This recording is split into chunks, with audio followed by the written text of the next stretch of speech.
La victoire de Donald Trump avec une majorité au Congrès a été une vraie surprise pour les marchés financiers. À court terme, la volatilité va rester forte puisque Donald Trump est perçu comme imprévisible sur des sujets comme le protectionnisme, l'immigration et la politique étrangère. Mais à moyen terme, il faut regarder l'impact de cette élection sur les politiques monétaires et économiques. Et sur le plan économique, le programme de Donald Trump est beaucoup plus pro-croissance et prône beaucoup plus des dépenses en investissement et des baisses d'impôts.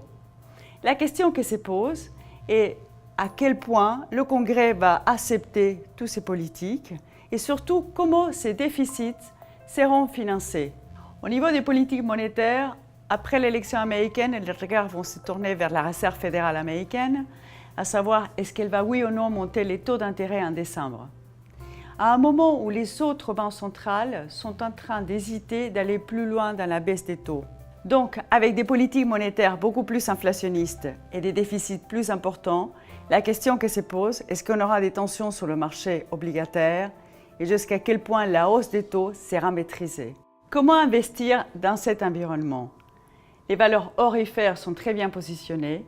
Au sein des pays émergents, nous favorisons plutôt les économies domestiques qui sont beaucoup moins exposées au commerce international comme l'Inde et la Chine.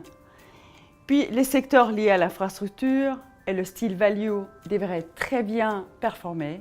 Enfin, dans les portefeuilles obligataires, nous préférons les maturités courtes. Pour plus d'informations, je vous invite à lire notre lettre mensuelle Perspectives d'investissement et je vous donne rendez-vous le mois prochain.